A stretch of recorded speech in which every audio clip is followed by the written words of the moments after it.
Joshua chapter 9, 10, and 11.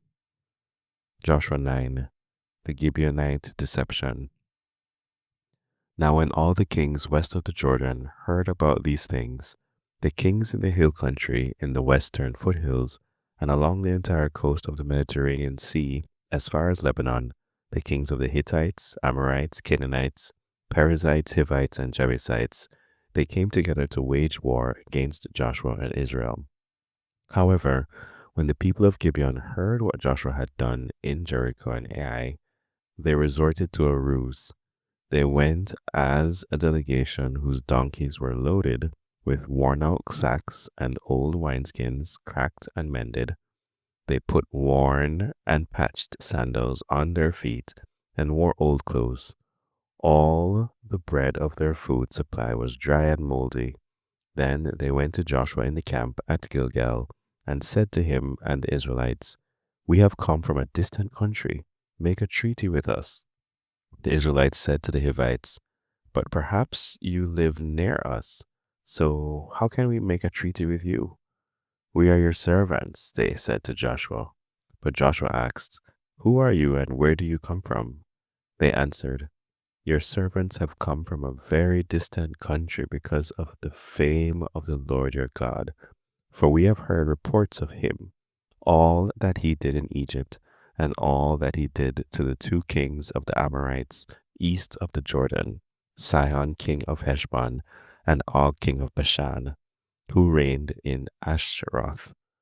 And our elders and all those living in our country said to us, 'Take provisions for your journey. Go and meet them and say to them, We are your servants. Make a treaty with us.' This bread of ours was warm when we packed it at home on the day we left to come to you. But now see how moldy and dry it is.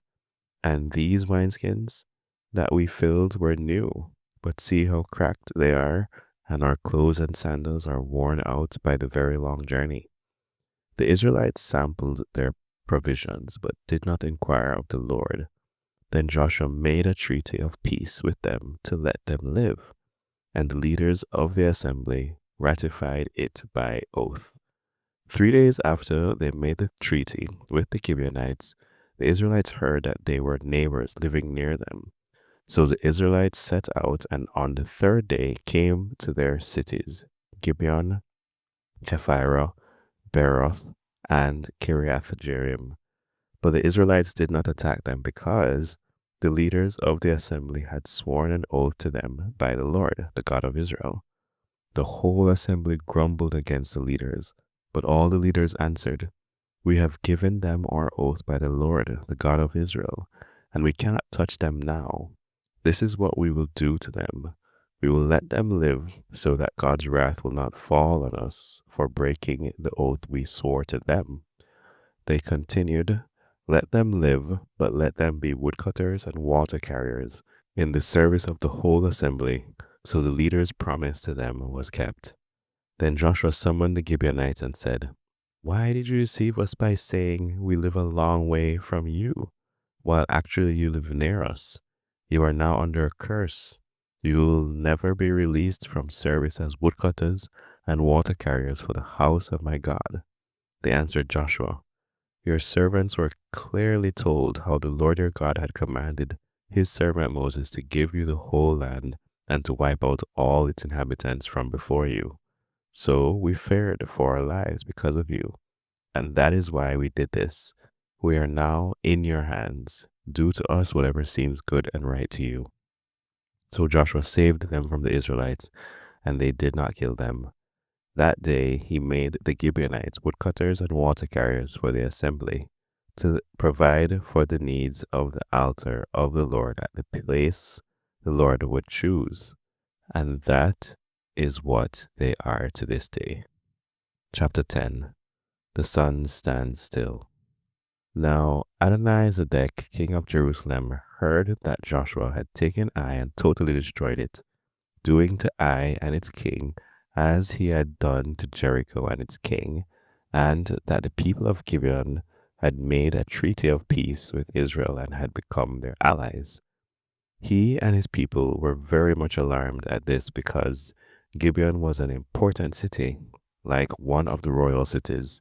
It was larger than Ai, and all its men were good fighters. So Adonizedek, king of Jerusalem, appealed to Oham, king of Hebron, Piram, king of Jarmuth, Japhia, king of Lachish, and Debir, king of Eglon. Come up and help me attack Gibeon, he said, because it has made peace with Joshua and the Israelites. Then the 5 kings of the Amorites, the kings of Jerusalem, Hebron, Jarmuth, Lachish, and Eglon, joined forces. They moved up with all their troops and took up possession against Gibeon and attacked it.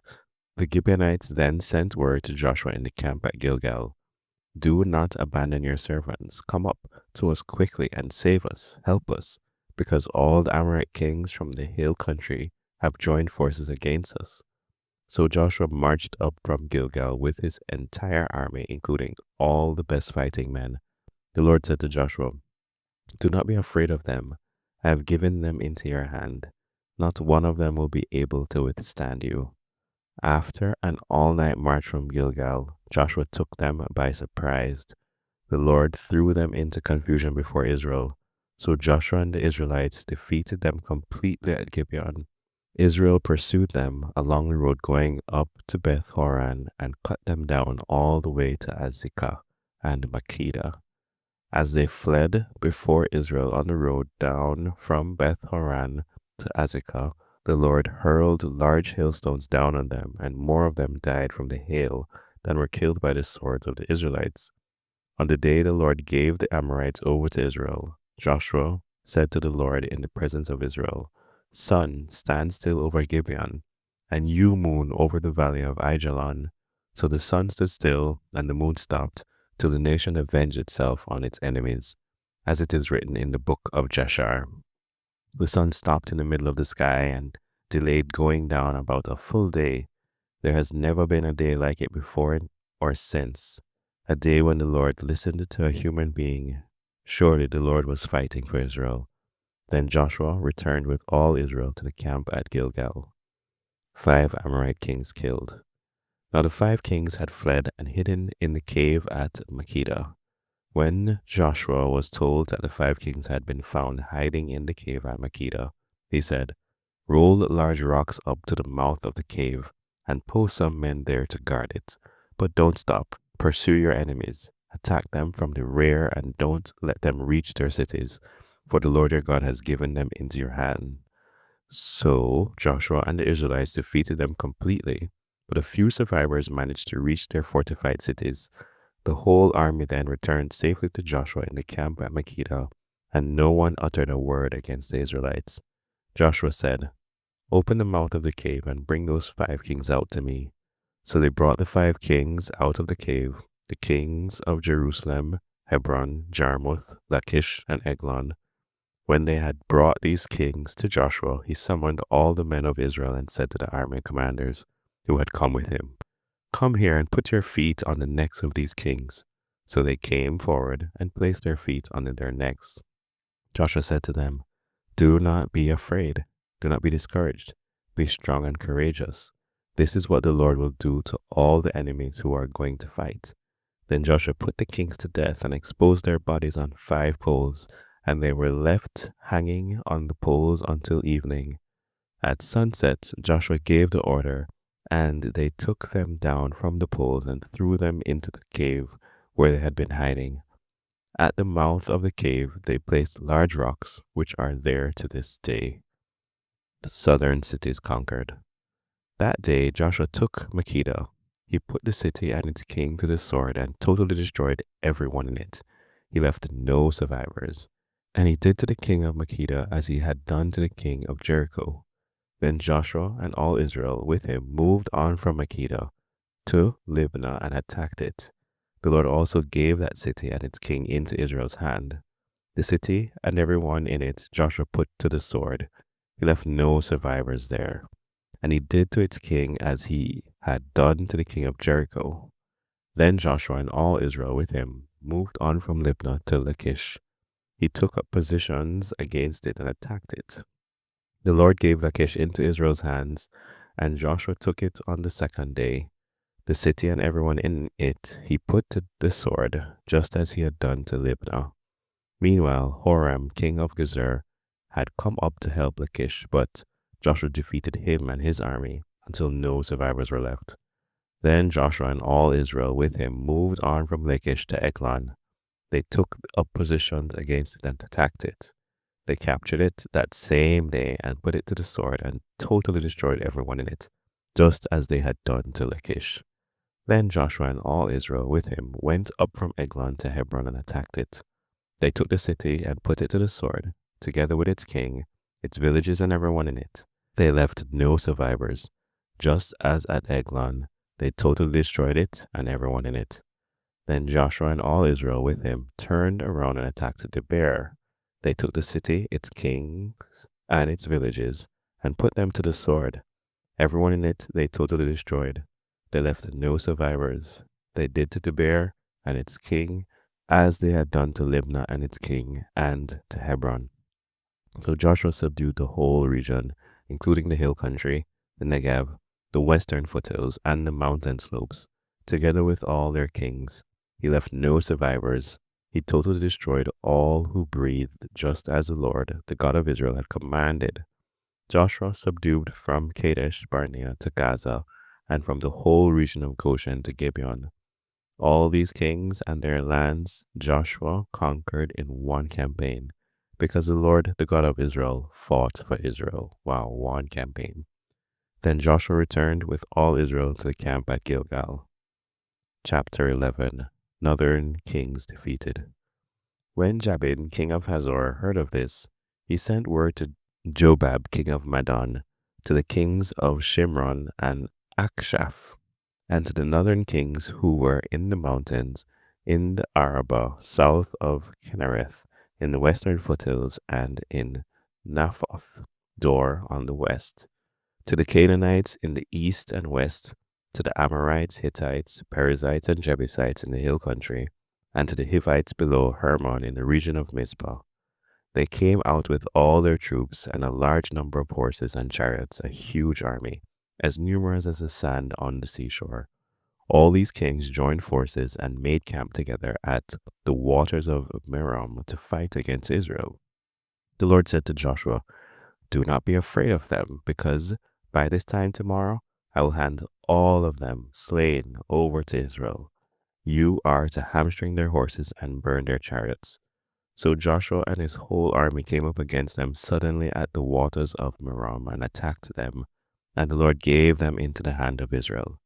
They defeated them and pursued them all the way to Greater Sidon, to Misrephoth Maim, and to the valley of Mizpah on the east, until no survivors were left.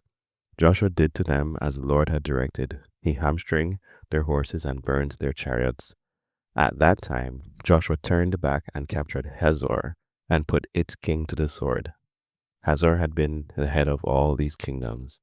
Everyone in it they put to the sword. They totally destroyed them, and not sparing anyone that breathed, and he burned Hazor itself. Joshua took all these royal cities and their kings and put them to the sword. He totally destroyed them, as Moses, the servant of the Lord, had commanded. Yet Israel did not burn any of the cities built on their mounts, except Hazor, which Joshua burned. The Israelites carried off for themselves all the plunder and livestock at these cities, but all the people they put to the sword until they completely destroyed them, not sparing anyone that breathed. As the Lord commanded his servant Moses, so Moses commanded Joshua, and Joshua did it. He left nothing undone of all the Lord commanded Moses. So Joshua took this entire land, the hill country, all the Negev, the whole region of Goshen, the western foothills, the Arabah, and the mountains of Israel with their foothills, from Mount Halak, which rises towards Seir, to Baal Gad in the valley of Lebanon, below Mount Hermon. He captured all their kings and put them to death. Joshua waged war against all these kings for a long time, except for the Hivites living in Gibeon. Not one city made a treaty of peace with the Israelites, who took them all in battle. For it was the Lord himself who hardened their hearts to wage war against Israel, so that he might destroy them totally, exterminating them without mercy, as the Lord had commanded Moses. At that time, Joshua went and destroyed the Anakites from the hill country, from Hebron Debir and Anab, from all the hill country of Judah, and from all the hill country of Israel. Joshua totally destroyed them and their towns. No Anakites were left in Israelite territory. Only in Gaza, Gath, and Ashdod did any survive.